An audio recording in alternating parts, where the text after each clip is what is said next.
കർത്താവിന്റെ വലിയ നാമത്തിന് മഹത്വം ഉണ്ടാകട്ടെ. തിരുവചന ധ്യാനത്തിന്റെ 33-ാമത്തെ ദിവസത്തിലേക്ക് നമുക്ക് എത്തിച്ചേരുവാൻ ഇടയായിത്തീർന്നു. ക്ലാസ്സിൽ അറ്റൻഡ് ചെയ്യുന്ന എല്ലാവരെയും കർത്താവ് ധാരാളമായി അനുഗ്രഹിക്കട്ടെ. യൂട്യൂബിലൂടെ ഒത്തിരി ആളുകളെ ഈ ക്ലാസ്സുകൾ കേൾക്കുകയും അവർക്ക് അതിലൂടെ ഉണ്ടായ അനുഭവങ്ങൾ എനിക്ക് മെസ്സേജ് അയക്കുകയും ചെയ്യുന്നു. അവരോടും ഞാൻ നന്ദി പറയുന്നു. നിങ്ങൾക്ക് ഈ ക്ലാസ്സുകൾ, ഇതിനകത്തുള്ള ധാരാളം മെസ്സേജുകളുണ്ട്. നിങ്ങൾക്കത് ക്ലാസ്സുകൾ തുടർമാനമായി നിങ്ങൾക്ക് ലഭിക്കാനായിട്ട് ഈ ക്ലാസ്സുകൾ നിങ്ങൾക്ക് 1 മിനിറ്റ് ക്ലാസ്സുകൾ നോട്ടിഫിക്കേഷൻ നിങ്ങൾക്ക് കിട്ടേണ്ടതിനായിട്ട് ഷാജി മാത്യുയുടെ എന്ന് പറയുന്ന ചാനലിനകത്ത് നിങ്ങൾക്ക് കയറി സബ്സ്ക്രൈബ് ചെയ്താൽ അപ്ലോഡ് ചെയ്യുന്ന സെമിനാരിയുടെ ക്ലാസ്സുകളെല്ലാം നിങ്ങൾക്ക് ചിലവ് ലഭിക്കും. നിങ്ങൾക്കത് കൂടുതൽ ദൈവവചന പഠനത്തിന്, നിങ്ങളുടെ ക്രിസ്തീയ ജീവിതത്തിന് കൂടുതൽ പ്രയോജനകരമായി തീരും എന്നുള്ളതും കൂടെ ഞാൻ ഓർപ്പിക്കുന്നു. കർത്താവിനെ സഹായിക്കട്ടെ. നാം നെഹമ്യാവിന്റെ പുസ്തകത്തിൽ നിന്നാണല്ലോ നാം ധ്യാനിച്ചു വന്നത്.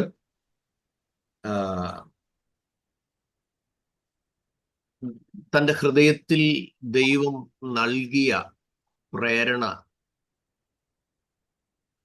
പൊളിഞ്ഞുപോയ മതിൽ പുനഃപ്പണി ചെയ്യുക എന്നുള്ളതായിരുന്നല്ലോ. നമ്മുടെ ആയുസ്സിൽ നമുക്ക് നല്ലൊരു സമയമുണ്ട്.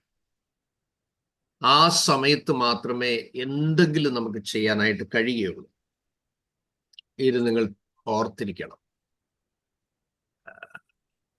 പല ആളുകളും ഇങ്ങനെ ചിന്തിക്കാറുണ്ട്, എനിക്ക് ദൈവത്തിന് വേണ്ടി ഒന്നും ചെയ്യാൻ പറ്റില്ല. അത് സ്ഥിരം അവർ ചിന്തിക്കുകയും പറയുകയും ചെയ്യുന്ന കാര്യങ്ങളാണ്. ആ വാക്കുകൾ പറയുമ്പോൾ വീണ്ടും നമ്മുടെ സമയം നഷ്ടപ്പെടുകയാണ്. ഇത് പറഞ്ഞുകൊണ്ടിരിക്കുക എന്നുള്ളതല്ല ദൈവത്തിന് നമ്മളെക്കുറിച്ചുള്ള ആഗ്രഹം. നിങ്ങളുടെ സാഹചര്യങ്ങളിൽ, ദൈവം നിങ്ങളെ ആക്കിയിരിക്കുന്ന മേഖലകളിൽ, നിങ്ങളായിരിക്കുന്ന ആ സ്ഥലത്തൊരിക്കലും നിങ്ങളായതല്ല, ദൈവം നിങ്ങളെ ആക്കിയതാണ് എന്നുള്ള ബോധ്യം നിങ്ങളെ ആദ്യം ഭരിക്കുകയും അതിൽ നിങ്ങൾ ഉറക്കുകയും ചെയ്യണം. യഹോവ ഈ സ്ഥലത്തുണ്ട്, നിശ്ചയം ഞാനോ അറിഞ്ഞില്ല എന്ന് യാക്കോബ് പറയുന്നു. അതുകൊണ്ട് ദൈവം നിങ്ങൾക്ക് തന്ന ഒരു നല്ല സമയമുണ്ട്. ആ സമയത്ത് നിങ്ങൾ വലിയ കാര്യങ്ങളൊക്കെ ദൈവത്തിൽ നിന്ന് പ്രതീക്ഷിക്കണം. Expect great things from God, attempt great things for God എന്ന് വില്യം കേറി പറയാനിടയായിത്തീർന്നു. Expect great things from God, attempt great things to God. അപ്പൊ ദൈവത്തിൽ നിന്ന് വലിയവ പ്രതീക്ഷിക്കുകയും ദൈവത്തിനായി വലിയവ ചെയ്യുകയും ചെയ്യുക എന്നുള്ള അൾട്ടിമേറ്റ് ഡിസയർ നമ്മുടെ ഉള്ളിൽ ഉണ്ടായിരിക്കണം. നിങ്ങൾ നല്ല ആഗ്രഹങ്ങൾ ദൈവത്തിന് വേണ്ടി ചിന്തിക്കാറുണ്ടോ? നാം പലപ്പോഴും നമ്മുടെ കുറെ സമരത്തിന്റെ പോയിന്റ്സുകൾ ദൈവസന്നിധി വെച്ചാണ് ഘോഷിക്കാറുള്ളത്. നമ്മുടെ കുറെ പേഴ്സണലായിട്ടുള്ള പ്രോബ്ലങ്ങളും സൗഖ്യവും വഴികളും ആവശ്യങ്ങളും അതോടൊപ്പം ചില കണ്ടീഷനുകളും ഒക്കെ വെക്കാറുണ്ട്. ട്രിവാൻഡ്രം ഏരിയകളിൽ ഞാൻ ധാരാളം കൺവെൻഷന് പോയി പ്രസംഗിച്ചിട്ടുണ്ട്. അപ്പൊ വിളിക്കുമ്പോൾ അവർ പലപ്പോഴും വിളിക്കുമ്പോൾ ആളുകൾ പറയുന്നൊരു കാര്യം, ഷാജി പാസ്റ്റർ, എനിക്കൊരു നേർച്ച കൺവെൻഷൻ വെച്ചിട്ടുണ്ട്. എൻ്റെ മോളുടെ ഡെലിവറി നന്നായിട്ട് നടന്നാൽ ഞാനൊരു 3 ദിവസം കൺവെൻഷൻ വെക്കാമെന്ന് പറഞ്ഞു. അതിൻ്റെ കൺവെൻഷൻ. അങ്ങനെ ധാരാളം മീറ്റിങ്ങുകൾ ഞാൻ പോയി പ്രസംഗിച്ചിട്ടുണ്ട്. ഞാൻ അവരെ ഇതിനൊന്നും വിമർശിച്ചിട്ടോ ഒന്നുമില്ല, ഒന്നും പറയാറില്ല. എങ്ങനെയും ആകട്ടെ, കർത്താവിൻ്റെ വചനം ദേശത്തെ ആളുകൾക്ക് കേൾക്കാൻ ഇടയാകുമല്ലോ എന്നുള്ള കാര്യത്തിൽ ഞാൻ സന്തോഷിക്കാറുണ്ട്. നാം നമ്മുടെ ആഗ്രഹങ്ങൾ ഒരുപാട് വെക്കാറുണ്ട്, ദൈവം അത് സാധിപ്പിച്ചു തരാറുമുണ്ട്. പക്ഷേ എൻ്റെ കാഴ്ചപ്പാടിലും എൻ്റെ ജീവിതാനുഭവത്തിലും നാം ദൈവത്തോട് നമ്മുടെ ആവശ്യങ്ങൾ പറഞ്ഞ് നടക്കുന്നതിനേക്കാൾ ഒരുപാടാണ് നമ്മളെ അറിഞ്ഞ് നടത്തുന്ന വഴികൾ. Praise God. ഒരു കുഞ്ഞ് ജനിക്കുമ്പോൾ അതിന് മുലപ്പാല് കിട്ടാൻ പ്രാർത്ഥിച്ചിട്ടൊന്നുമല്ല ജനിക്കുന്നത്. അത് ജനിച്ച് പുറത്തു വരുമ്പോഴേക്കും അതിനു വേണ്ട കരുതൽ ആ മാതൃശരീരത്തിന്മേൽ ദൈവം ഒരുക്കി വെക്കുന്നു എന്നുള്ളതാണ്. അതുകൊണ്ട് ദൈവം എപ്പോഴും നമ്മുടെ കാര്യങ്ങൾക്ക് വേണ്ടി ദൈവമേ, ഞങ്ങളെക്കുറിച്ചുള്ള നിന്റെ വിചാരങ്ങൾ അഗാധമായവ, അവ എണ്ണിയാൽ മണലിനേക്കാൾ അധികം എന്ന് നമ്മൾ വായിക്കുന്നു. ദൈവത്തിന് നമ്മളെക്കുറിച്ചുള്ള കൺസേൺ എത്രയോ ഡീപ്പറാണ്, എത്രയോ ആഴമുള്ളതാണ്. Praise God. നിങ്ങളിപ്പോൾ ആയിരിക്കുന്ന സ്ഥലം എവിടെ ആയിക്കൊള്ളട്ടെ, നിങ്ങൾ LKG പഠിക്കുമ്പോഴോ 1ാം ക്ലാസ്സിൽ പഠിക്കുമ്പോഴോ 5ാം ക്ലാസ്സിൽ പഠിക്കുമ്പോഴോ നിങ്ങൾ വിചാരിച്ചായിരുന്നോ നിങ്ങൾ അവിടെ ആയിരിക്കുമെന്ന്? ഇല്ല. അപ്പോൾ നാം ജനിക്കുന്നതിന് മുമ്പ് നമ്മുടെ ഭാവി കൃത്യമായി എഴുതി വെച്ചിരിക്കുന്ന ദൈവമാണ് നമ്മുടെ ദൈവം. Praise God. അതുകൊണ്ട് നാം ഓർത്തിരിക്കേണ്ട ഒരു കാര്യം, ദൈവത്തിന് വേണ്ടി ചില ചിന്തകൾ, ദൈവത്തിന് വേണ്ടിയുള്ള നിങ്ങളുടെ ആഗ്രഹങ്ങൾ എന്താണ്? വല്ലതും ചിന്തിച്ചിട്ടുണ്ടോ? Praise God. ഒരിക്കൽ ദാവീദ് പറഞ്ഞു, ഞാൻ യഹോവയ്ക്ക് ഒരാലയം പണിയുവോളം ഞാൻ എൻ്റെ ശയ്യമേൽ കയറി കിടക്കുകയില്ല. Praise God. ദൈവത്തിന്റെ സന്നദ്ധിയിൽ തൻ്റെ മനസ്സിലുള്ള ആഗ്രഹങ്ങൾ നമ്മള് നെഹമ്യാവിന്റെ പുസ്തകത്തിലേക്ക് വന്നിട്ട് ആ ചിന്തയിലേക്ക് മടങ്ങിപ്പോകാം. 2-ാം അധ്യായം 20-ാം വാക്യത്തിൽ നാം സ്ഥിരമായി വായിക്കുന്നത് പോലെ വായിക്കുന്നു, അതെ, സ്വർഗത്തിലെ ദൈവം ഞങ്ങൾക്ക് കാര്യം സാധിച്ചു തരും. സ്തോത്രം. അപ്പം ഏറ്റവും വലിയ പിടിപാട് എവിടെയാ വേണ്ടിയത്? സ്വർഗവുമായിട്ടാ. ചില ആളുകൾ പറയും, pastor uncle, I don't like to go to worship. What shall I do? എന്തുവാ ചെയ്യേണ്ടിയേ? എനിക്ക് ചർച്ചിലോ ഫെലോഷിപ്പിലോ ഒന്നും പോകാൻ പറ്റുന്നില്ല, ഒക്കുന്നില്ല. That means you have already started a fellowship with devil. ദൈവവുമായി കൂട്ടായ്മയുള്ളവർക്ക് മാത്രമേ കൂട്ടായ്മയ്ക്ക് പോകാൻ തോന്നിയുള്ളൂ. ദൈവം ആ കൂട്ടായ്മയിലേക്ക് പോകാൻ നമ്മുടെ മനസ്സ് അനുവദിക്കുന്നില്ലെങ്കിൽ അതിനർത്ഥം മറ്റൊരു പവർ, മറ്റൊരു ഫോഴ്സ് നമ്മളെ എന്ത് ചെയ്യുന്നു? ബ്ലോക്ക് ചെയ്യുന്നു, തടയുന്നു, ആ മനസ്സിനെ മടിപ്പിക്കുന്നു. ഞായറാഴ്ച ദിവസമാകുമ്പോഴേക്കും രാവിലെ ഉണരാതിരിക്കാൻ വെളുപ്പിന് 3 മണി വരെ മൊബൈലിനകത്ത് ഇരുത്തും പിശാച് ചിലരെ. അപ്പൊ നേരം വെളുക്കുമ്പോൾ എന്ത് ചെയ്യത്തില്ല? അയ്യോ, അത് പിന്നെ നമുക്ക് നമ്മുടെ ശരീരം, ഞാൻ കഴിഞ്ഞ ദിവസം നിങ്ങളെ ഓർപ്പിച്ചല്ലോ, നമ്മളെ കൊണ്ടു കിടക്കുന്ന കുതിരയായി ഈ ശരീരം. ഈ കുതിരയ്ക്ക് സമയത്ത് തീറ്റയും വിശ്രമവും ഒക്കെ കൊടുത്തില്ലേ പുള്ളി പിണങ്ങി കഴിഞ്ഞാൽ നമ്മുടെ എല്ലാ പരിപാടിയും സ്റ്റോപ്പ് ആവും. അതുപോലെ നമ്മുടെ ശരീരത്തെ ദൈവത്തിന്റെ മന്ദിരമായും അതിന് കൊടുക്കേണ്ട ബഹുമാനവും റെസ്റ്റും കെയറും ഒക്കെ നമ്മൾ കൊടുക്കണം. അത് വളരെ ഇമ്പോർട്ടൻ്റ് ആയിട്ടുള്ള കാര്യമാണ്.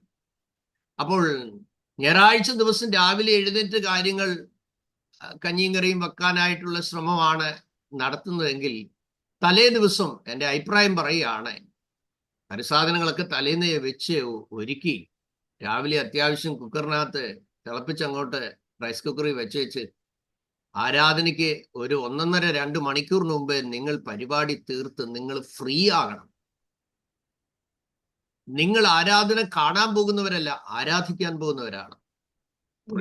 അവിടെ അറ്റൻഡൻസ് ഇടാൻ പോകുന്നവരല്ല, നിങ്ങൾ അവിടെ കത്താൻ വിളിക്കപ്പെട്ട വിളക്കാണ്. അവിടെ സുഗന്ധം പരത്താൻ വിളിക്കപ്പെട്ടിരിക്കുന്ന ദൈവത്തിന്റെ സുഗന്ധമാണ്. അവിടെ ക്രിസ്തുവിനെ മറ്റുള്ളവർക്ക് വായിക്കാൻ വേണ്ടി ദൈവം ആ ചർച്ചിലേക്ക് കൊണ്ടുപോകുന്ന പത്രങ്ങളാണ് നിങ്ങൾ.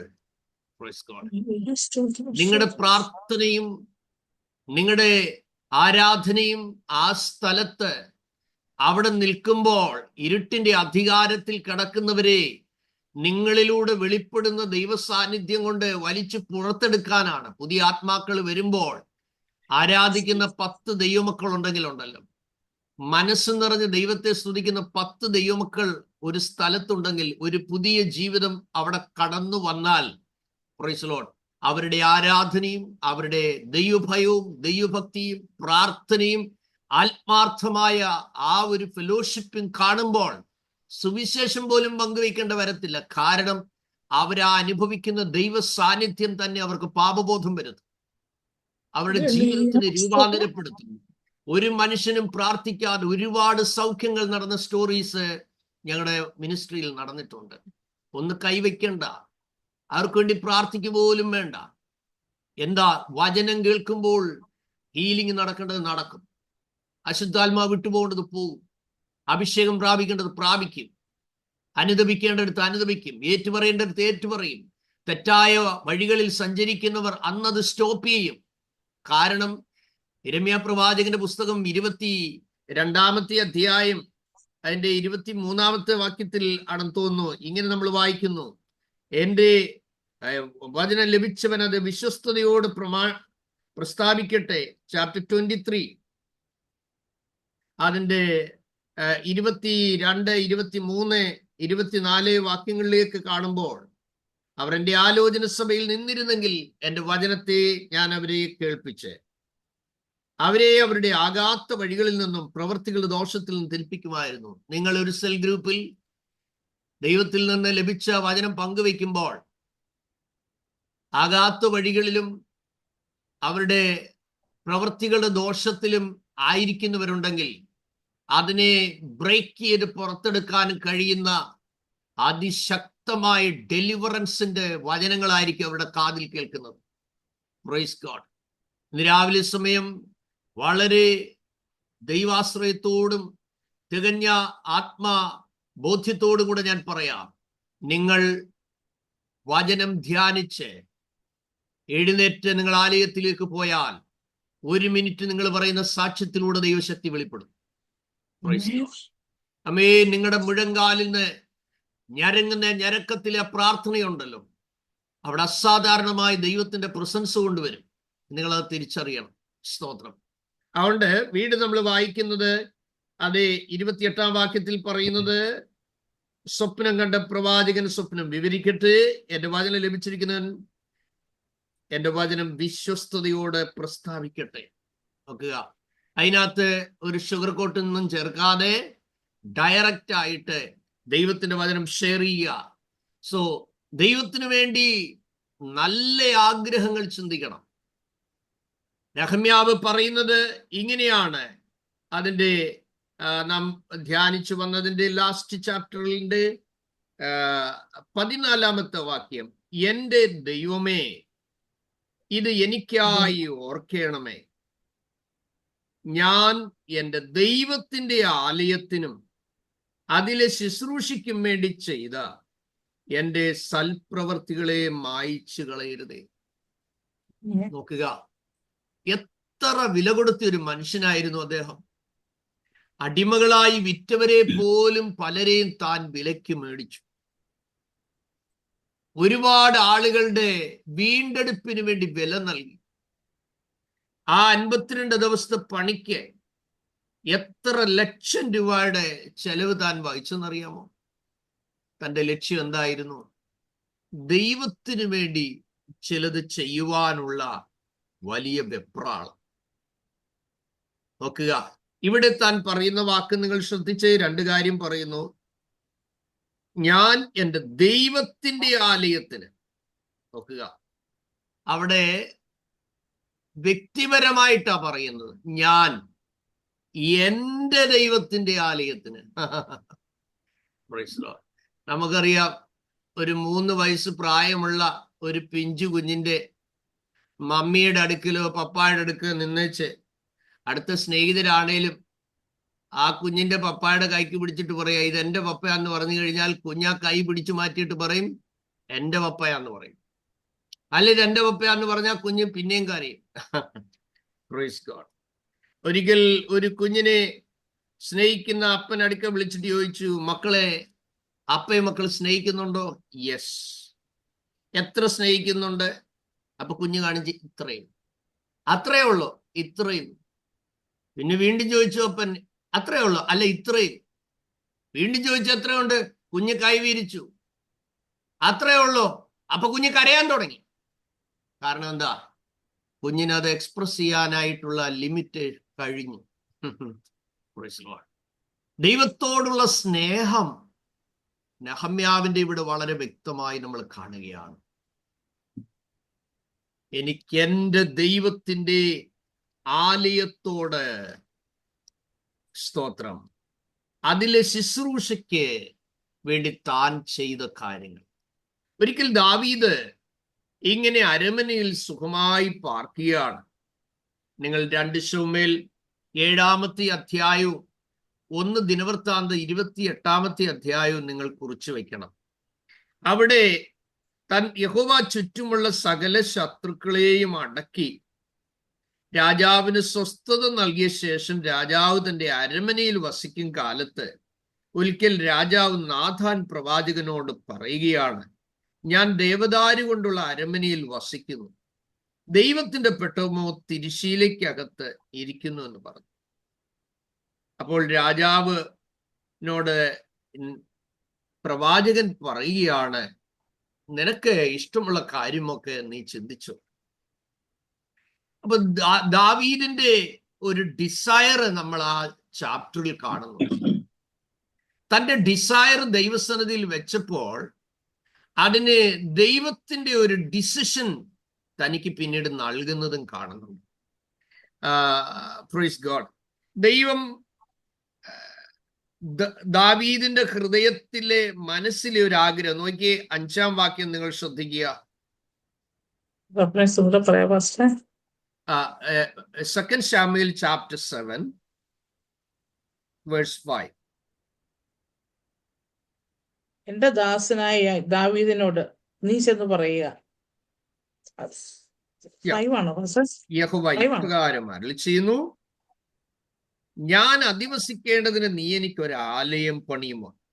ദൈവം ഇസ്രായേൽ മക്കളോട് കൂടെ സഞ്ചരിച്ചതും അവരുടെ ഇടയിൽ പാർത്തതുമായ സംഭവം ദൈവം പറയുമ്പോൾ 8-ാം വാക്യത്തിലേക്ക് പറയുകയാണ്, ആകയാൽ നീ എന്റെ ദാസനായ ദാവീദിനോട് പറയേണ്ടത്, സൈന്യങ്ങളുടെ യഹോവ ഇപ്രകാരം അരുളിച്ചെയ്യുന്നു, എന്റെ ജനമായ ഇസ്രായേലിന്മേൽ പ്രഭുവായിരിക്കേണ്ടതിന് ഞാൻ നിന്നെ, എല്ലാവരും അടുത്തത് വരയിടണം, എന്താ, പുൽപ്പുറത്ത് നിന്ന് ആടുകളെ നോക്കി നടക്കുമ്പോൾ തന്നെ തെരഞ്ഞെടുത്തു. ഒരാട്ടിടയനായി നടക്കുമ്പോൾ God was watching. Praise God. നമ്മളെ പല സ്ഥലത്തും ദൈവം ആക്കി വെക്കണമെന്നുണ്ടെങ്കിൽ അതിന് പ്രധാനപ്പെട്ട ഒരു കാര്യം വിശ്വസ്തത എന്ന് പറയുന്നതാണ്. അത് നമ്മുടെ പ്രൊഫഷനിൽ വളരെ അത്യാവശ്യമായിരിക്കുന്ന, അവശ്യമായിരിക്കുന്ന ഒരു കാര്യമാണ്. നിങ്ങൾക്കറിയാലോ, മലയാളത്തിൽ ആവശ്യം, അത്യാവശ്യം, പിന്നെ അവശ്യം എന്നാ പറയുന്നത്. ആവശ്യം, അത്യാവശ്യം, അവശ്യം. അവശ്യം എന്ന് പറഞ്ഞു കഴിഞ്ഞാൽ അടിയന്തരമാണ്. അത്യാവശ്യം എന്ന് പറഞ്ഞാൽ ഇമ്പോർട്ടൻ്റ്. ആവശ്യം എന്ന് പറഞ്ഞാൽ നീഡെന്ന്. അപ്പോൾ അവശ്യമായി വരുന്ന ഒരു ചിന്ത തൻ്റെ മനസ്സിലേക്ക് കയറി വരുന്നു. എന്താ? എനിക്ക് എൻ്റെ ദൈവത്തിൻ്റെ ആലയം, ദൈവാലയത്തെ കുറിച്ചുള്ള ഒരു കൂറ് തൻ്റെ മനസ്സിലേക്ക് കയറി വരുന്നു. ഇത് ദൈവം വെച്ച ആഗ്രഹമല്ല, ദാവീദിന്റെ ഉള്ളിൽ ഉണ്ടായ ഒരു ആഗ്രഹമാണ്. അപ്പോൾ ദൈവത്തിന് വേണ്ടി ചില കാര്യങ്ങൾ ചെയ്യുവാൻ അവന്റെ ഉള്ളിൽ പ്രേരണ ഉണ്ടായപ്പോൾ ദൈവം തൻ്റെ സ്റ്റോറിയാണ്, ദാവീദിന്റെ സ്റ്റോറിയാണ് ആദ്യം പറയുന്നത്. മോനെ, കാട്ടിൽ ആടിന്റെ മണമൊക്കെ അടിച്ച്, ആട്ടിൻപുഴുക്കയുടെ മണമൊക്കെ അടിച്ച്, ആട്ടിന്റെ മൂത്രന്റെ മണമൊക്കെ അടിച്ച് നീ കിടന്നെടുത്ത്, നീ ഇപ്പൊ നല്ല സുഗന്ധ തൈലമൊക്കെ പരട്ടി നീ ദേവദാരു കൊണ്ടുള്ള അരമനയ്ക്കകത്ത് എത്തിയല്ലോ. ദൈവം തനിക്ക് എല്ലാ യുദ്ധങ്ങളിലും സക്സസ് നൽകി തനിക്ക് സ്വസ്ഥത നൽകിയെന്നാ വായിക്കുന്നു. അപ്പോൾ ദൈവം സ്റ്റോറി പറയുന്നു, നീ എവിടെയായിരുന്നു, ഞാൻ നിനക്ക് വേണ്ടി എന്തൊക്കെ ചെയ്തു. നോക്കുക, അതിന്റെ 9-10 വാക്യങ്ങളിലേക്ക് വരുമ്പോൾ പറയുന്നത്, നീ സഞ്ചരിച്ചു വന്ന എല്ലായിടത്തും ഞാൻ നിന്നോട് കൂടെ ഇരുന്നു. എത്ര പേർക്ക് സ്തോത്രം ചെയ്യാൻ പറ്റും? സ്തോത്രം.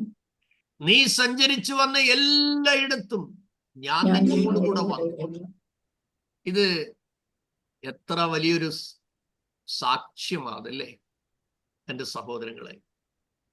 നിങ്ങളായിരിക്കുന്ന ഇടത്ത് കർത്താവുണ്ട് എന്ന് നിങ്ങൾക്ക് ഉറപ്പുണ്ടല്ലോ.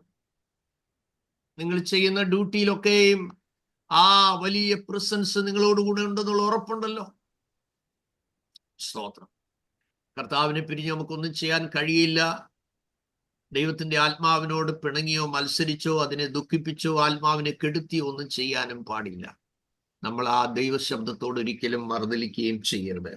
എന്നിട്ട് തമ്പുരാൻ പറയുകയാണ്, ഭൂമിയിലുള്ള മഹാന്മാരുടെ പേര് പോലെ ഞാൻ നിന്റെ പേര് വലുതാക്കും. നോക്കിക്കേ, ദൈവത്തിന്റെ ആഗ്രഹം കണ്ടു. ഇത് പറഞ്ഞു വരുമ്പോൾ താഴോട്ട് 11-ാം വാക്യത്തിൽ പറയുന്നു, ഞാൻ നിന്റെ സകല ശത്രുക്കളെയും അടക്കി നിനക്ക് സ്വസ്ഥത നൽകും. അത്രയുമല്ല, ഞാൻ യഹോവ നിനക്കൊരു ഗ്രഹം ഉണ്ടാക്കുമെന്ന് യഹോവ നിന്നോട് അറിയിക്കുന്നു. ഇത് പറഞ്ഞ് താഴോട്ട് വരുമ്പോൾ തിരുവായി കൊണ്ട് അരുളി ചെയ്തിട്ട് തൃക്കൈ കൊണ്ട് ദൈവം നിവർത്തിച്ചതായിട്ടാണ് നമ്മൾ കാണുന്നത്. പിന്നെ ദാവീദ് ഹൃദയത്തിൽ ഉണ്ടായ തന്റെ ആഗ്രഹം അനുസരിച്ച് ദൈവം പറയുന്നു, ഇതാ ഇനി നിനക്ക് ശലോമോൻ എന്ന് പറയുന്ന ഒരു മകൻ ജനിക്കും, അവനാണ് ആലയം പണിയേണ്ടത് എന്ന് ദൈവം തന്നോട് സംസാരിക്കുന്നു. അപ്പോൾ ദാവീദ് കാര്യാദികളെല്ലാം ക്രമീകരിക്കുന്നു.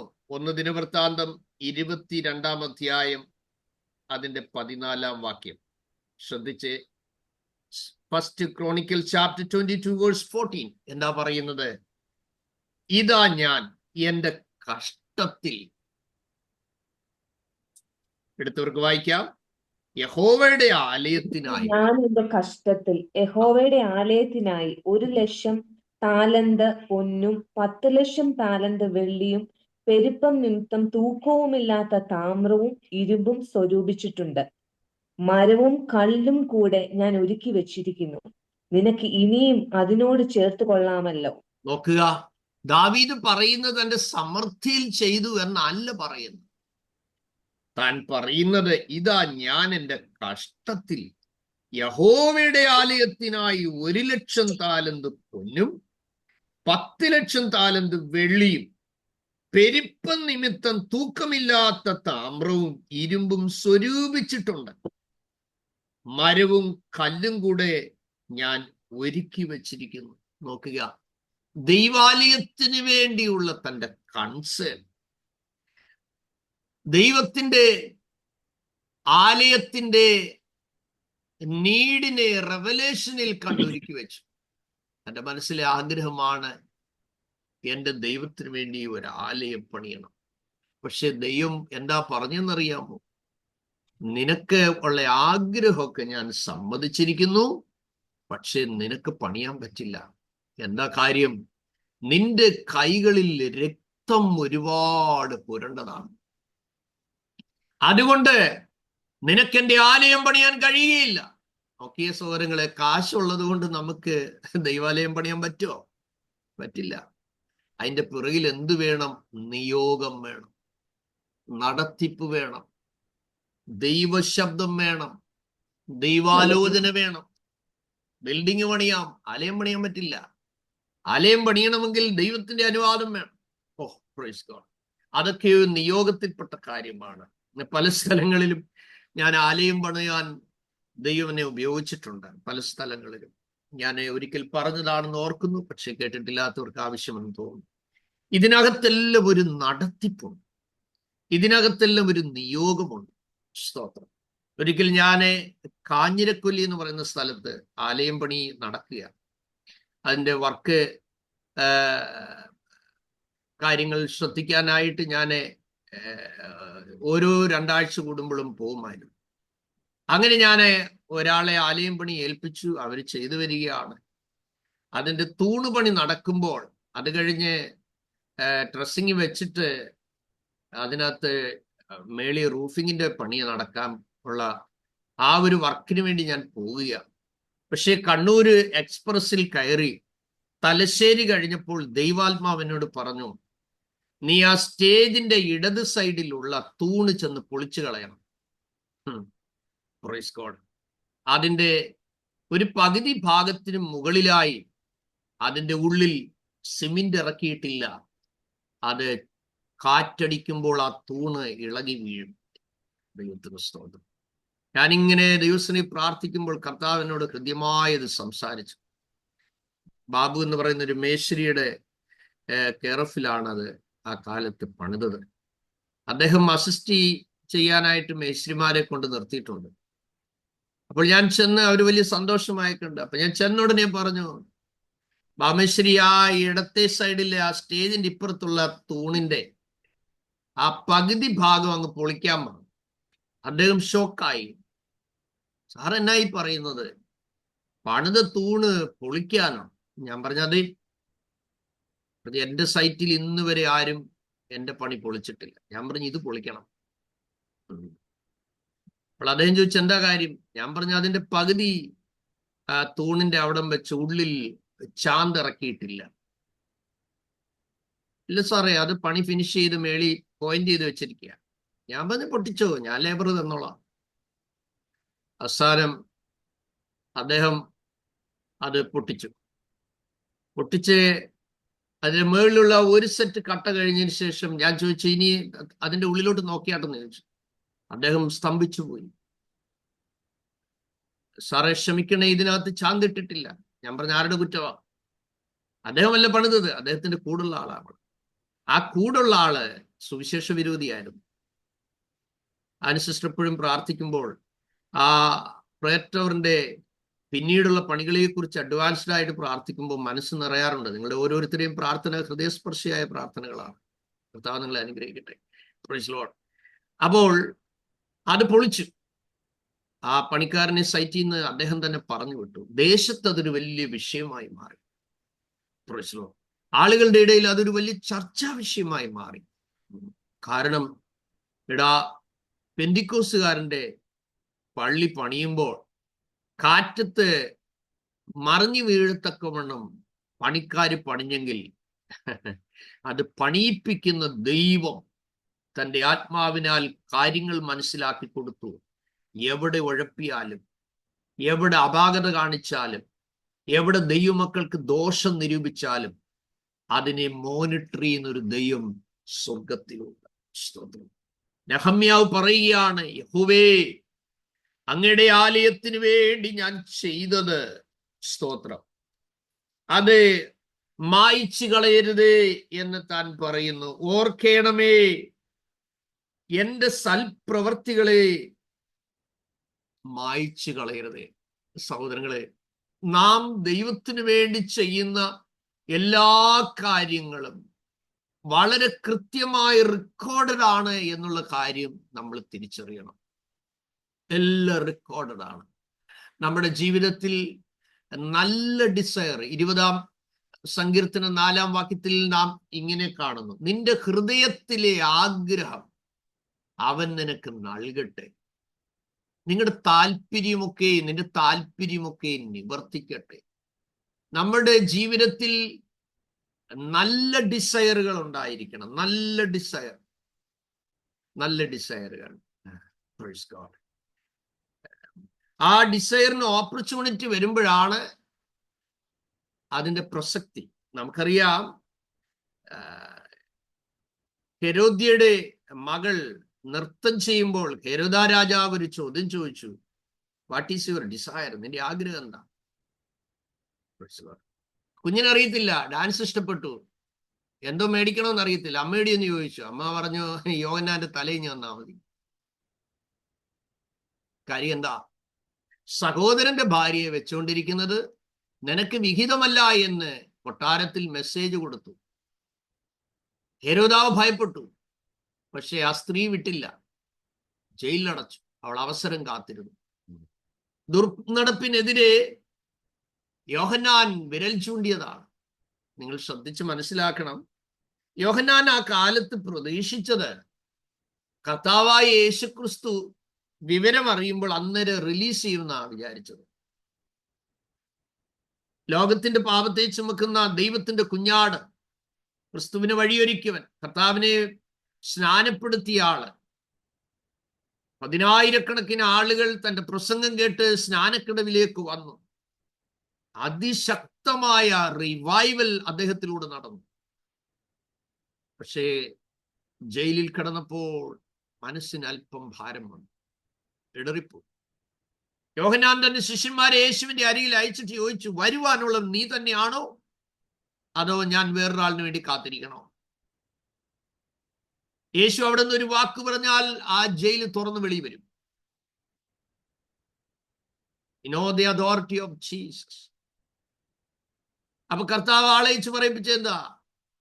കുരുടർ കാണുന്നു, ചെകിടർ കേൾക്കുന്നു, മുടന്തർ നടക്കുന്നു, ദരിദ്രന്മാരോട് സുവിശേഷം അറിയിക്കുന്നു എന്നുള്ളത് പോയി നിങ്ങൾ പറയുവീൻ.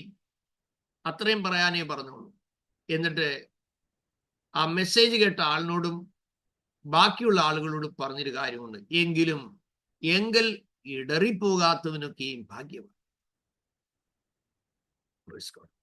സെർട്ടൻ ടൈമിൽ നമ്മുടെ കംഫർട്ടിനേക്കാൾ ദൈവഹിതത്തിന് പ്രയോറിറ്റി കൊടുക്കാനാണല്ലോ ദൈവം നമ്മളെ കുറിച്ച് ആഗ്രഹിക്കുന്നത്. പഴയ നിയമത്തിൽ ഒരവസരം വന്നു എസ്തേറിന്റെ മുമ്പിൽ. പിശാച് ചില പദ്ധതികൾ ആവിഷ്കരിക്കുമ്പോൾ, ആസൂത്രണം ചെയ്യുമ്പോൾ ദൈവമക്കളുടെ ചില കാര്യങ്ങളെ സാത്താൻ മനസ്സിലാക്കിയെന്ന് വന്നേക്കാം. കാരണം പിശാച് നന്നായിട്ട് ഉപയോഗിച്ച ഒരു മനുഷ്യനായിട്ട് വേണം നമ്മൾ ഹാമാനെ കാണാൻ. 30 ദിവസത്തേക്ക് ഇനി രാജസന്നിധി ചെല്ലാൻ പറ്റില്ല എസ്തേറിന്. ഇതിനോടകമാണ് സകല ജനത്തെയും കൊന്നുപിടിക്കാൻ പോകുന്നത്. പക്ഷെ വളർത്തപ്പൻ മെസ്സേജ് കൊടുത്തു, മോളെ ഈ കാര്യത്തിനായിട്ട് ആ ദൈവം നിന്നെ ആക്കിയിരിക്കും. നീ എന്ത് ചെയ്യണം? രാജസന്നിധി ചെല്ലണം. അപ്പോഴാണ് കത്ത് കൊടുത്ത് വിട്ടേക്കുന്നത്, ഇനി 30 ദിവസത്തേക്ക് ചെല്ലാൻ പറ്റില്ല, മുഖം കാണാൻ പറ്റത്തില്ല, അനുവാദമില്ല എന്നാൽ തല പോവും. കാര്യം ഭാര്യയാ, പക്ഷെ രാജാവാ. പക്ഷെ 3 ദിവസത്തെ ഉപവാസം, 30 ദിവസത്തെ 27 ദിവസത്തെ ദൈവം വെട്ടിക്കും കളഞ്ഞു. ഹലോ 27 ദിവസം കട്ട് ചെയ്ത് മാറ്റി. 3-ാമത്തെ ദിവസം പഞ്ചങ്കോൽ നീട്ടി. ഈ 2024 നിങ്ങൾ ഈ തിരുവചന ധ്യാനത്തിൽ പങ്കെടുക്കുമ്പോൾ ഡിലേ എന്ന് തോന്നുന്ന പല പ്രോസസ്സിങ്ങും യേശുവിന്റെ നാമത്തിൽ വിശ്വാസത്തോടെ പറ, yes, everything is possible to God. Praise God. Everything is possible to God. Praise God. കഴിഞ്ഞ ദിവസം ഇങ്ങനെ നമ്മൾ പത്രോസിന്റെ കാര്യം പറഞ്ഞു വരുമ്പോൾ, നീ ദൈവത്തിന്റെ വചനത്തിന്റെ മുൻപിൽ ഇരുന്നാൽ നിനക്ക് വേണ്ട ബ്ലെസ്സിങ് നിന്റെ സമീപത്ത് വരും എന്നുള്ള ഭാഗം കേട്ടപ്പോൾ ആ മെസ്സേജ് കഴിഞ്ഞ് ഇന്നലെ എന്നെ നമ്മുടെ പ്രിയ എലിസബത്ത് വിളിച്ചിട്ടൊരു കാര്യം പറഞ്ഞു.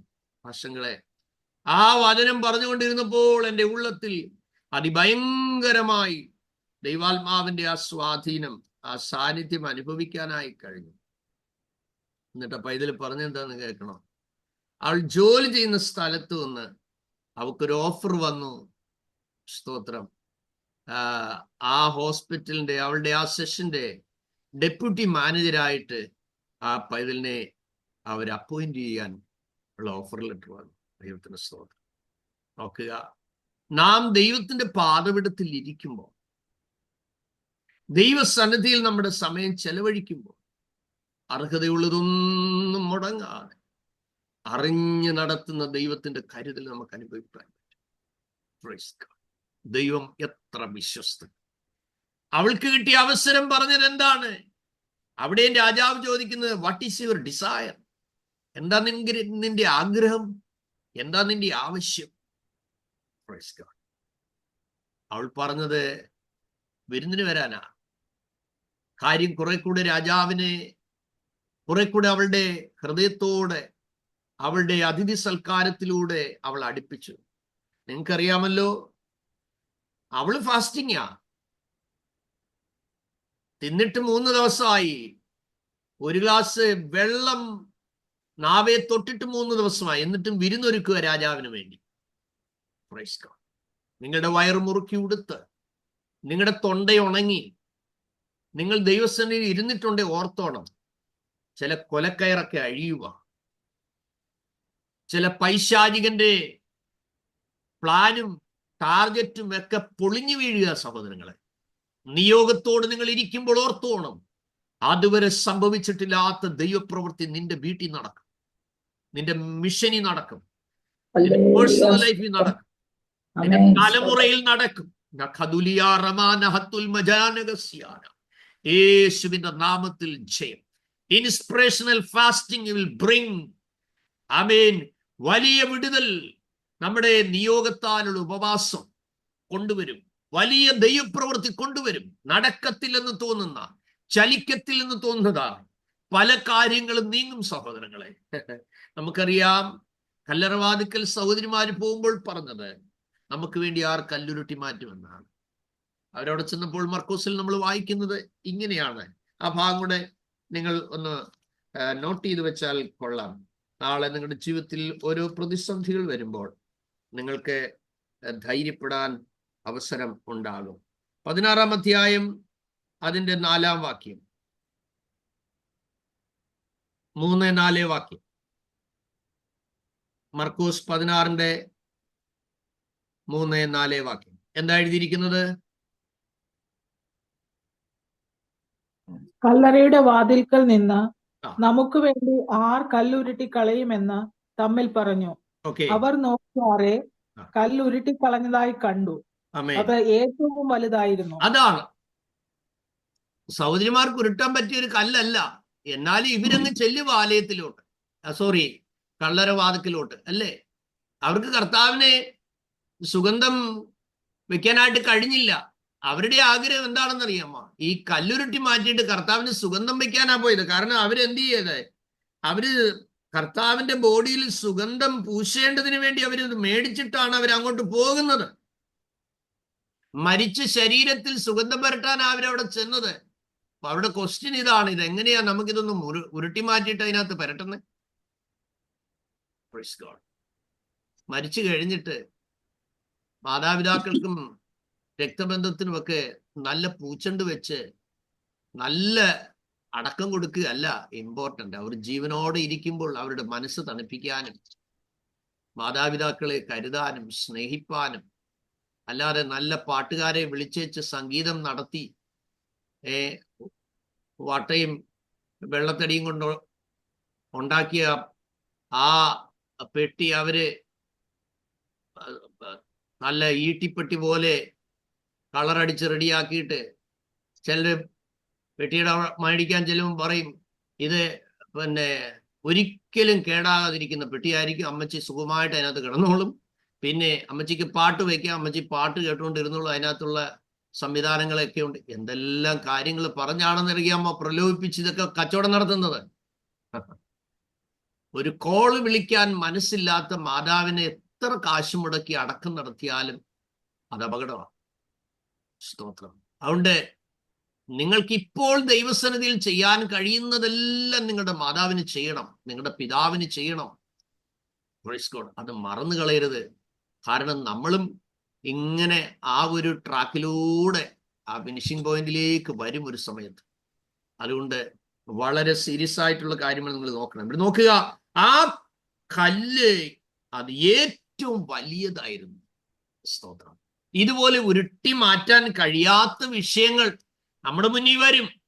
പക്ഷെ തിരുവെഴുത്ത് പറയുന്നത് എന്താ? 72 മണിക്കൂർ വരെയുള്ളൂ പിശാചിന്റെ പിടി അവിടെ. ദൈവമക്കൾ മനസ്സിലാക്കണം. നിങ്ങൾക്ക് പ്രോമിസ് ഉണ്ടോ? യെസ്.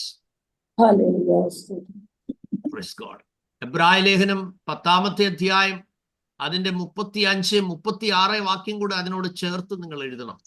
എന്തെഴുതിയിരിക്കുന്നു? അതുകൊണ്ട് മഹാപ്രതിഫലമുള്ള നിങ്ങളുടെ ധൈര്യം തള്ളിക്കളയരുത്. ഇത് പ്രതിഫലമുള്ള ധൈര്യമാ, ഇത് മഹാപ്രതിഫലമുള്ള ധൈര്യമാ, തള്ളിക്കളയരുത്. പിന്നെന്താ എഴുതിയിരിക്കുന്നത്? ദൈവം ചെയ്ത് വാഗ്ദത്തം പ്രാപിപ്പാനുള്ള സഹിഷ്ണുത നിങ്ങൾക്ക് ആവശ്യം. അപ്പോൾ 2 കാര്യം അവിടെ കാണുന്നുണ്ട്. നമ്മുടെ ഹിപ്പിൽ 2 കാലുകൾ ചേർന്ന് ഇരിക്കുന്നത് പോലെ ഒരു കാല് മുന്നോട്ട് വയ്ക്കുമ്പോൾ അടുത്ത സ്റ്റെപ്പ് ഹാപ്പി ആയിട്ട് അതിന്റെ കൂടെ വരുന്നു അല്ലേ? ഒരു കാല് ദൈവ ഇഷ്ടമെന്ന് കാണുക, മറ്റേ കാല് വാഗ്ദത്തം എന്ന് കാണുക. തിരിച്ചറിഞ്ഞ ദൈവ ഇഷ്ടം നിവർത്തിപ്പാൻ നിങ്ങൾ എടുക്കുന്ന സ്റ്റെപ്പാണ് വാഗ്ദത്തം നിവൃത്തിയാകാനുള്ള വേഗത കൂട്ടുന്നത്. എന്താണ്? തിരിച്ചറിഞ്ഞ ദൈവ ഇഷ്ടം നിറവേറ്റേണ്ടതിന് വേണ്ടി നിങ്ങൾ എടുക്കുന്ന ആദ്യത്തെ സ്റ്റെപ്പ് വെച്ച് കഴിയുമ്പോൾ ഹല്ലേലൂയ സ്തോത്രം പ്രോമിസ് സ്തോത്രം ഫുൾഫിൽ ആകാനായിട്ട് ആ നെക്സ്റ്റ് സ്റ്റെപ്പ് നിങ്ങളെ ഫോളോ ചെയ്യും സഹോദരങ്ങളെ. നന്ദിയോടെ ദൈവത്തെ സ്തുതിക്കണം കേട്ടോ. അതിന് എത്ര പിശാച്, ശാരീരിക ക്ലേശങ്ങളാകട്ടെ, മാനസിക അസ്വസ്ഥതകളാകട്ടെ, കുടുംബവേദനകളാകട്ടെ, അസഭ്യങ്ങളാകട്ടെ, നിന്ദയാകട്ടെ, പരിഹാസങ്ങളാകട്ടെ, ദൂഷണങ്ങളാകട്ടെ, എന്തുമാകട്ടെ, നോ പ്രോബ്ലം. നിങ്ങൾ ഓർത്തിരിക്കണം, അതിനെല്ലാം നിങ്ങൾ കൃപയാൽ ജയിച്ചു കയറും. ഇന്നലെ രാത്രി നമ്മൾ ചിന്തിച്ചു, നെഹമ്യാവ് എന്ന വാക്കിന്റെ അർത്ഥത്തോടുള്ള ബന്ധത്തിലാണ് ഇന്നലത്തെ ക്ലാസ് വൈകിട്ട് നമ്മൾ എടുത്തത്. അതിൽ കൊരിന്ത്യർ ലേഖനം 1-ാമത്തെ അധ്യായത്തിന്റെ 4-ാം വാക്യത്തിൽ നമ്മൾ കണ്ടു, ദൈവം ഞങ്ങളെ ആശ്വസിപ്പിക്കുന്ന ആശ്വാസം നിമിത്തം ഞങ്ങൾ യാതൊരു കഷ്ടത്തിലും ഉള്ളവരെ ആശ്വസിപ്പിക്കുവാൻ പ്രാപ്തരാകേണ്ടതിന് വേണ്ടി. നോക്കുക, ദൈവം നമ്മളെ ആശ്വസിപ്പിക്കുമ്പോൾ ആ ആശ്വാസത്തിന് 2 കാര്യങ്ങൾ നടക്കുന്നു. ഒന്ന്, നാം ഫ്രീ ആകുന്നു. പിന്നെ അതൊരു മിനിസ്ട്രിയായി മാറുകയാണ്. എന്താണ്? മറ്റുള്ളവരെ ആശ്വസിപ്പിക്കുന്ന ഒരു മിനിസ്ട്രി, അല്ലെങ്കിൽ A balm for the broken heart. തകർന്ന മനസ്സിനൊരു ഔഷധമായി, ആശ്വാസമായി തീരുവാൻ ദൈവം നമ്മളെ ആശ്വസിപ്പിക്കുന്നു. ആ ആശ്വാസം നിമിത്തം ഞാൻ എക്വിപ്ഡ് ആകുകയാണ്, ഞാൻ ട്രെയിൻഡ് ആകുകയാണ്, ഞാൻ മോൾഡ് ആകുകയാണ്, ഞാൻ ഷേപ്ഡ് ആകുകയാണ്.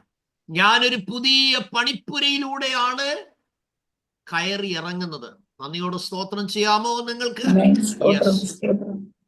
അപ്പം ദൈവം ആശ്വസിപ്പിക്കുക എന്ന് പറയുന്നത്, ആശ്വസിപ്പിക്കുക എന്ന വാക്കിന്റെ പിറകിൽ വേറൊരു റീസൺ ഉണ്ട്. ആർക്കാ ആശ്വാസം? ഇപ്പൊ പന്ത് കളിച്ച് ട്രോഫി മേടിച്ചോണ്ട് വരുന്നവനെ ആശ്വസിപ്പിക്കുക, മോൻ വിഷമിക്കണ്ട, ആ വാക്കാണോ? ആശ്വസിപ്പിക്കുക എന്ന് പറയുമ്പോൾ അതിന്റെ പിറകിൽ വേദന ഉണ്ടെന്ന അർത്ഥം. പെയിൻ. ആ പെയിനിലൂടെ കടന്നു പോകുമ്പോഴാണ് അവിടെ ആശ്വാസം വേണ്ടിയത്. ചില കാര്യങ്ങൾക്ക് നമ്മളെ ആശ്വസിപ്പിച്ചാലും ആശ്വാസം ശരിയാകില്ല. പക്ഷെ അവിടെയാണ് ദൈവം തന്നെ നേരിട്ട് ഇടപെടുന്നത്. പോളിന് പലപ്പോഴും കിട്ടിയ ആശ്വാസം മനുഷ്യരിൽ നിന്നല്ല, ഡയറക്റ്റാ. Through the word of God, through the power of God. ദൈവശക്തിയാൽ തനിക്ക് ആശ്വാസം ലഭിക്കുന്നു, ദൈവവചനത്താൽ തനിക്ക് ആശ്വാസം. അതുകൊണ്ട് താൻ ഏബിൾ ആകുന്നു, താൻ സ്ട്രോങ് ആകുന്നു. താൻ പറയുന്നു, ഞാൻ ബലഹീനനായിരിക്കുമ്പോൾ തന്നെ ഞാൻ ശക്തനാകുന്നു.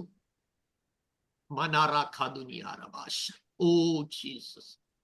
നിങ്ങൾ ദേശം വിട്ടോടാനോ നാട് വിട്ടോടാനോ വീട് മാറിയോടാനോ ഒന്നുമല്ല. നിങ്ങളായിരിക്കുന്ന സ്ഥലത്ത് നിങ്ങളെ ബലപ്പെടുത്തുന്ന ദൈവം, നിങ്ങളായിരിക്കുന്ന സ്ഥലത്ത് തന്നെ നിങ്ങളെ ശക്തീകരിക്കുന്ന ദൈവം. ഞങ്ങൾ വർക്ക് ചെയ്ത ഒരുപാട് സ്ഥലങ്ങളിൽ സൈറ്റനിക് അറ്റാക്ക് ഉണ്ടായ ഒരുപാട് സന്ദർഭങ്ങളുണ്ട്. ഒരുപാട് മാനസിക ക്ലേശങ്ങൾ, ഞാൻ പറഞ്ഞില്ലേ, പാമ്പിന്റെ തന്നെ യുദ്ധം ഒരുപാട് ഞങ്ങൾ നേരിട്ടിട്ടുണ്ട്. എങ്ങോട്ട് നോക്കിയാലും മുറി പാമ്പ. വളരെ വളരെ കഠിനമായ ശോധനകളിലൂടെ കടന്നുപോയി. അവിടെയും മരിച്ചു വീണാലും ദൈവം, എവിടെയാണേലും ഞങ്ങൾ മരിച്ചു വീണാലും അവിടെ കർത്താവിന് വേണ്ടി നിൽക്കുക, കർത്താവിന് വേണ്ടി ജീവിക്കുക, കർത്താവിന് വേണ്ടി പ്രവർത്തിക്കുക, കർത്താവിനെ ഇഷ്ടം ചെയ്ത് മരിക്കുക എന്നുള്ള അതിശ്രേഷ്ഠമായ ഒരു ഉൾക്കാഴ്ച നമ്മുടെ ഉള്ളിലുണ്ടാകും. സ്തോത്രം. നെഹമ്യാ പറയുന്നു, അതെ ദൈവമേ, ഞാൻ അങ്ങേക്കായി ചെയ്തത് ഓർക്കണമേ. സ്തോത്രം. അത് എന്റെ സൽപ്രവൃത്തികളെ മായ്ച്ചു കളയരുതേ. ഈ 2024 എനിക്ക് നിങ്ങളോട് ഹമ്പിളായി ഓർപ്പിക്കാനുണ്ട്, കർത്താവിന് വേണ്ടി ചില ഡിസയറുകൾ നിങ്ങൾ എടുക്കണം.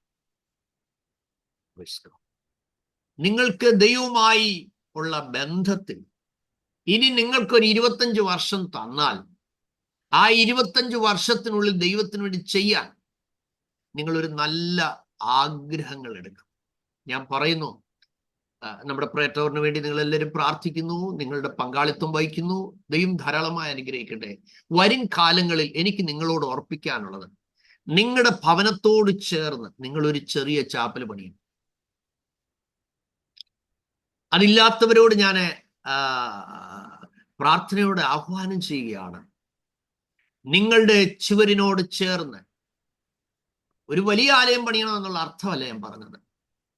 ഒരു 10, 25, 50 പേർക്ക് വന്നാൽ ഇരുന്ന് ദൈവത്തെ സ്തുതിക്കാനും പ്രാർത്ഥിക്കാനും ആരാധിക്കാനും നിങ്ങൾ ഒരു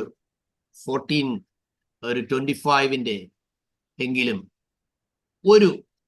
ഒരു ചെറിയ ഹാൾ റൂം പണിയും. നമ്മൾ ഉപയോഗിക്കുന്ന വീടിനകത്തുള്ള സ്ഥലത്തെക്കുറിച്ചല്ല ഞാൻ ഉദ്ദേശിക്കുന്നത്.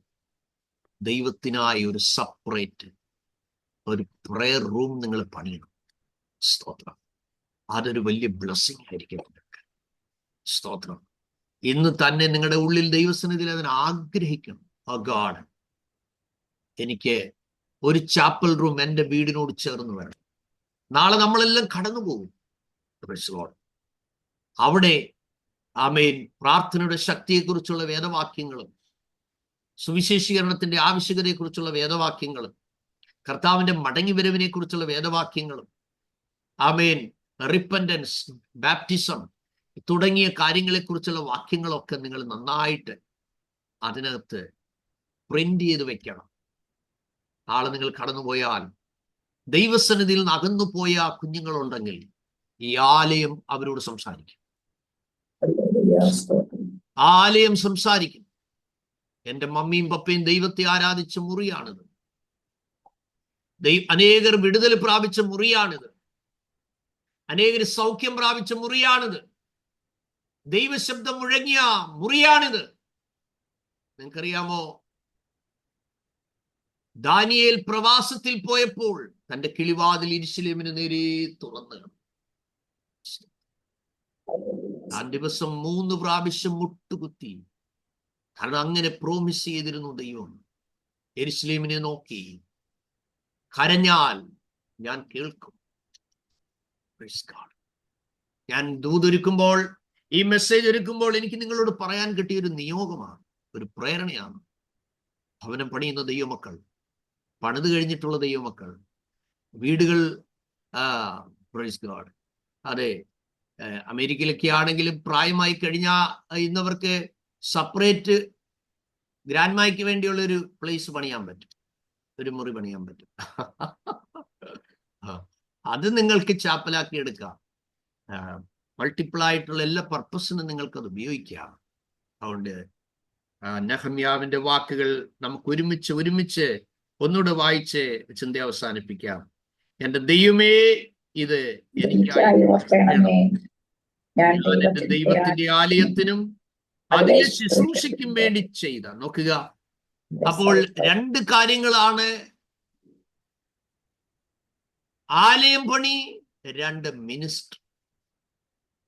ഇദ്ദേഹം ഒരു ശുശ്രൂഷകനൊന്നും അല്ല, പക്ഷേ അദ്ദേഹത്തിന്റെ മനസ്സിൽ വന്ന ഒരു നല്ല ഡിസയർ ആയിരുന്നു. ആ ആഗ്രഹത്തെ ദൈവം അപ്രൂവ് ചെയ്തു.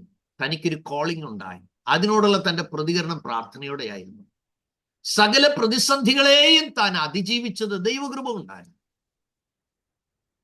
രാവിലെ ഞാൻ താഴ്മയോടെ നിങ്ങളെ ഓർപ്പിക്കട്ടെ, നിങ്ങളുടെ ഹൃദയത്തിൽ കർത്താവിന് വേണ്ടി നല്ല ആഗ്രഹങ്ങളെ ബിൽഡ് ചെയ്യണം. നല്ല ആഗ്രഹങ്ങളെ ബിൽഡ് ചെയ്യണം. ഒരു മനുഷ്യന്റെ ആയുസ് 70, ഏറെയാൽ 80 എന്നാണ്.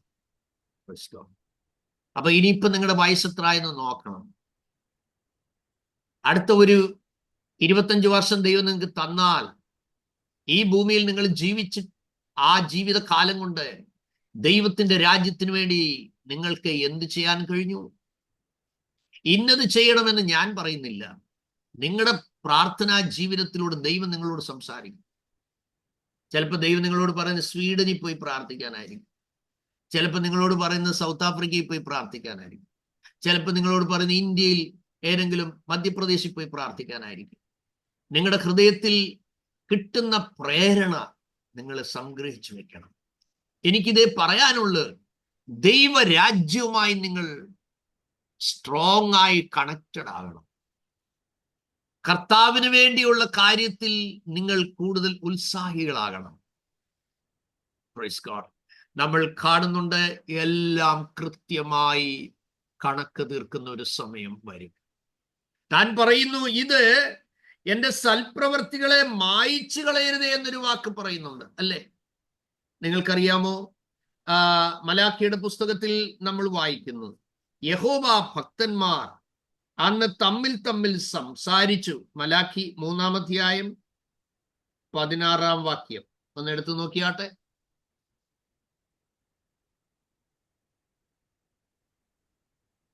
അതിന്റെ 3-ാം അധ്യായം 16-ാം വാക്യം.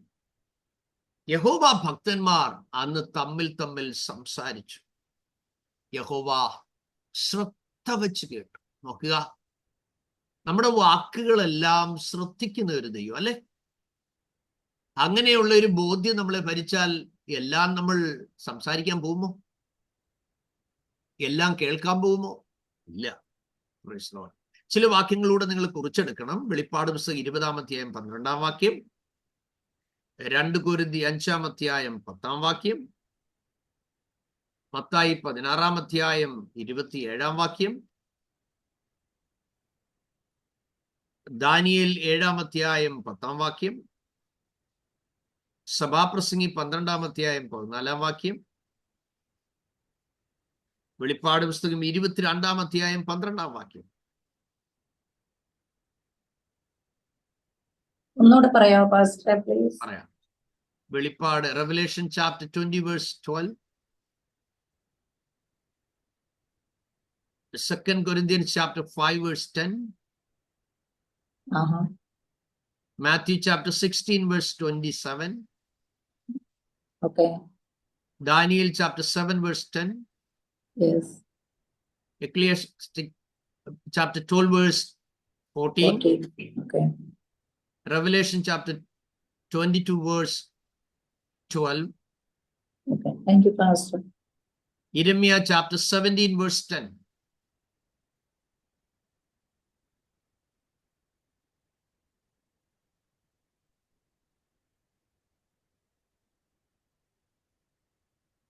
ഈ വാക്യങ്ങളിലെല്ലാം നമ്മൾ കാണുന്നത് ഓരോരുത്തരുടെയും പ്രവർത്തിക്ക് തക്കവണ്ണം പ്രതിഫലം നൽകുന്നതിനെ കുറിച്ചാണ്.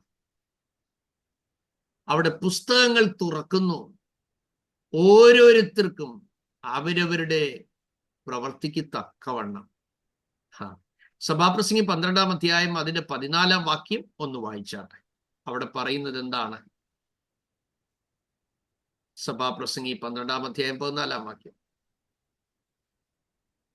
താനെ പറഞ്ഞ് അവസാനിപ്പിക്കുന്ന ഒരു മുന്നറിയിപ്പ്. ദൈവം നല്ലതും തീയതുമായ സകല പ്രവൃത്തിയെയും സകല രഹസ്യവുമായി ന്യായവിസ്താരത്തിലേക്ക് വരുത്തുമല്ലോ. നോക്കുക, എല്ലാ സീക്രട്ടിനെയും പുറത്തു കൊണ്ടുവരുന്ന സമയം.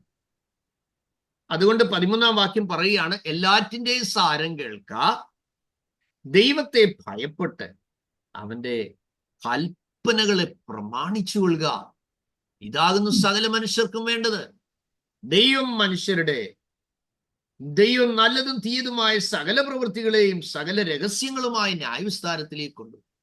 നോക്കുക, ഇപ്പൊ എല്ലാത്തിന്റെ കൃത്യമായ അക്കൗണ്ട് ദൈവത്തിന്റെ കയ്യിലുണ്ട്. വെളിപ്പാട് 22:12 എന്നോട് ചേർത്ത് വായിക്കുക. ഇതാ ഞാൻ വേഗം വരുന്നുവെന്ന് പറഞ്ഞിങ്ങനെ താഴോട്ട് വരുമ്പോൾ പറയുകയാണ്, ഓരോരുത്തരും അവനവന്റെ പ്രവൃത്തിക്ക് തക്കവണ്ണം കൊടുക്കേണ്ടതിന് പ്രതിഫലം എൻ്റെ പക്കൽ ഉണ്ട്. നമ്മൾ ഓരോരുത്തരും പേര് വിളിച്ച് കർത്താവിന്റെ സന്നദ്ധിയിൽ നിന്ന് പ്രതിഫലം മേടിക്കുന്ന ഒരു സമയമുണ്ട് കേട്ടോ. അതുകൊണ്ട് നിങ്ങൾ ഓർത്തിരിക്കണം, ഇന്ന് കർത്താവ് വന്നാൽ നമ്മളല്ലാതെ നമുക്കുള്ളത് ഒന്നും പോകത്തില്ല. നമ്മുടെ വീട് മേളിലോട്ട് പോവുകയല്ല. കെട്ടിടങ്ങളോ പ്രോപ്പർട്ടിയോ അസറ്റ്സോ ഷെയർ മാർക്കറ്റ് വല്ലതും ഉണ്ടെങ്കിൽ അതോ ഇവിടുത്തെ നിക്ഷേപങ്ങൾ എന്തേലും പോകുമോ? ഒന്നും പോകത്തില്ല. അതിനൊരു ചിന്തകൻ പറഞ്ഞത് ഇങ്ങനെയാണ്, ഈ സ്വർഗത്തിൽ ഇങ്ങനെ നമ്മൾ വായിക്കുന്നുണ്ട്, അവൻ അന്ന് അവരുടെ കണ്ണിൽ നിന്ന് കണ്ണുനീരെല്ലാം തുടച്ചു കളയും. അപ്പൊ സ്വർഗത്തിൽ കണ്ണുനീരുണ്ടോ? ഇല്ല. പിന്നെങ്ങനെയാ ഈ കർത്താവിന്റെ വരവിൽ എടുക്കപ്പെട്ട് തന്റെ വിശുദ്ധന്മാരെ ഇവിടെ നിന്ന്, ഉപ്പും വെളിച്ചവുമായവരെ ഇവിടെ നിന്ന് കൊണ്ടുപോയി കഴിയുമ്പോൾ ഈ ലോകം ഭയങ്കര തകർച്ചയിലാകും ഒരു വശത്ത്. പക്ഷെ അപ്പോൾ തന്നെ ലോകമനുഷ്യർക്ക് ഭയങ്കര ആഹ്ലാദത്തിന്റെ ഒരു സമയം. കാരണം വില കൂടിയ കാറ് ഉണ്ടായിരുന്ന കാറിന്റെ ആൾ ഇവിടെ ഇല്ല, ചാക്കോച്ചൻ അങ്ങ് പോയി, ത്രേസിക്കുട്ടിയും സ്ഥലം വിട്ടു. അവിടെ ചെന്നപ്പോ വീടും ഉണ്ട്, കാറും ഉണ്ട്, എല്ലാം റണ്ണിങ് കണ്ടീഷനില്ല. പക്ഷേ അവിടെ ആളില്ല. അടുത്ത ഓരോ വീടുകളിൽ നോക്കിയപ്പോ ഉണ്ട്, അവിടെ പലരെയും കാണാനില്ല. P.N. സക്കറിയ സാർ എന്ന് പറയുന്ന ഒരു വേദാധ്യാപകൻ ഉണ്ടായിരുന്നു. അദ്ദേഹം ഫലിതമായി ഇങ്ങനെ പറയുന്നൊരു കാര്യമുണ്ട്. ഒരു കാലത്ത് ഈ വില്ലേജ് ഓഫീസർമാരെ വീടുകളിൽ ചെന്നിട്ട് നിർബന്ധമായി ഭൂമി അവരുടെ മേൽ എഴുതി കൊടുക്കുമായിരുന്നു കരമടയ്ക്കാൻ വേണ്ടി. അന്നത്തെ കാലത്ത് ആളുകൾക്ക് പേടിയായിരുന്നു, കരം നിർബന്ധമായി അടപ്പിക്കും, അവരുടെ പേരിൽ സ്ഥലം ഫ്രീ ആയിട്ട് കൊടുക്കുക. ഇതുപോലെ തിരിച്ചൊരു കാലം വരികയാണ്. വീടില്ലാത്തവർക്കെല്ലാം, അവിടെ മറിയക്കുട്ടിയുടെ 2 നില വീട് ലക്ഷറി ടാക്സ് കൊടുക്കുന്ന വീടുണ്ട്, മറിയക്കുട്ടി അവിടെ ഇല്ല, ആള് പോയി. അതുകൊണ്ട് ഇഞ്ഞു വാ, തങ്കപ്പന്റെ പേര് ഞാൻ എഴുതിത്തരാം, നീ അങ്ങ് കരം അടച്ചാൽ മതി. മനസ്സിലാകുന്നുണ്ട്? അപ്പോൾ സ്വർഗത്തിൽ ചെന്നപ്പോഴാണ് മനസ്സിലായത്, ദൈവമേ, സത്യം പറഞ്ഞാൽ ഇവിടെ വരുമെന്നുള്ള കാര്യം എനിക്ക് വാസ്തവമായിട്ട് ഉറപ്പുണ്ടായിരുന്നെങ്കിൽ ഞാൻ ഇത്രയും പൈസക്കുള്ളത് ഞാൻ അവിടെ ഇടത്തില്ലായിരുന്നു. കാരണം അവിടെ ആയിപ്പോയി. ഇങ്ങനെ സ്വർഗത്തിൽ ചെന്ന് പല കാര്യങ്ങളും പറഞ്ഞ് സങ്കടപ്പെടുമ്പോഴായിരിക്കും കർത്താവ് ഇങ്ങനെ അടുത്തോട്ട് ഹഗ് ചെയ്ത് പിടിച്ചേച്ച് പറയും, സുബ നീ കരയണ്ട, മക്കളെങ്കിലും ഇഞ്ഞു വന്നല്ലോ. ജെൻസി കരയണ്ട, നീയെങ്കിലും ഇഞ്ഞു വന്നല്ലോ. അനി കരയണ്ട, നീയെങ്കിലും ഇഞ്ഞു വന്നല്ലോ. റൈറ്റ്. അപ്പോൾ സ്വർഗത്തിൽ ചെന്ന് കഴിയുമ്പോഴാണ് അമ്പിളി ശ്രീമോൻ പറയുന്നത്, മക്കളെ നിങ്ങൾ ഇഞ്ഞു വന്നല്ലോ, ഡോണ്ട് വറി. അപ്പൊ ഇത് റിയലായിട്ട് നടക്കാൻ പോകുന്നൊരു കാര്യം. അതുകൊണ്ട് ദൈവത്തിന് വേണ്ടി നിങ്ങളുടെ ഹൃദയത്തിന്റെ ഉള്ളറകളിൽ എങ്ങനെ പ്രകാശിപ്പിക്കുന്നു, ആ നിലകളിൽ നിങ്ങൾ കർത്താവിന്റെ രാജ്യത്തിന് വേണ്ടി നിങ്ങൾ ആയിരിക്കുന്ന സ്ഥലങ്ങളിൽ എങ്ങനെ ദൈവം നിങ്ങളെക്കുറിച്ച് പ്ലാൻ ചെയ്യുന്നു, ഇത് തിരിച്ചറിഞ്ഞ് സ്റ്റാർട്ട്. സീറോയിൽ നിങ്ങൾ സ്റ്റാർട്ട് ചെയ്യുകയാണ്. ട്രാക്ട് കൊടുക്കാനാണോ നിയോഗം, അത് ചെയ്യുന്നു.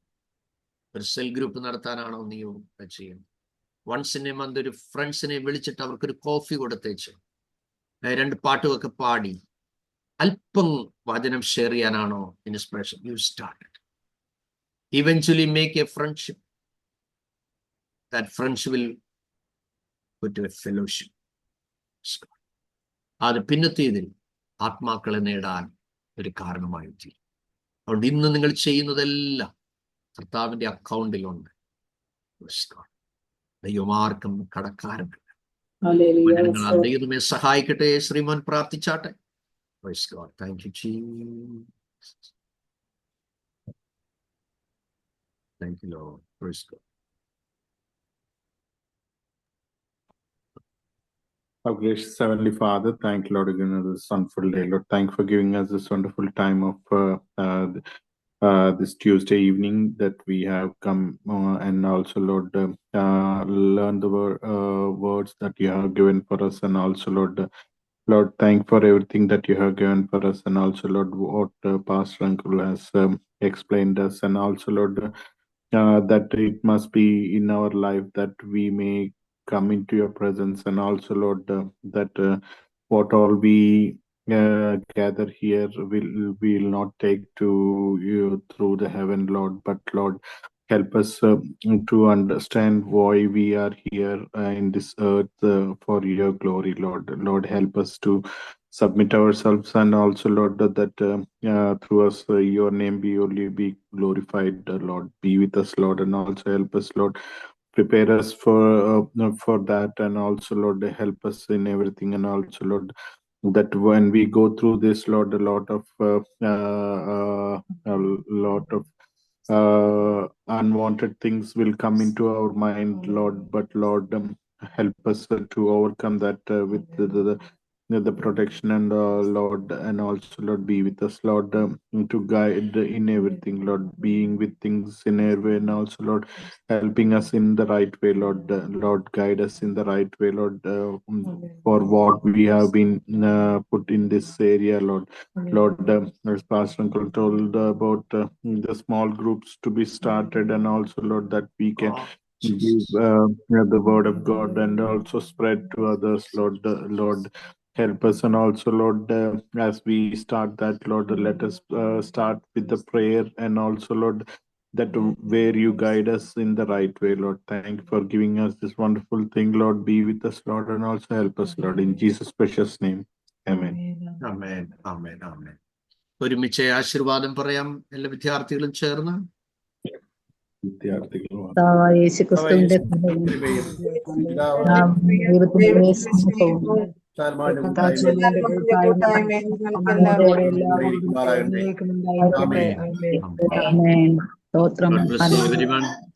കിട്ടാൻ വിളിച്ചാൽ ഈവനിങ് കാണുന്നു. സ്തോത്രം.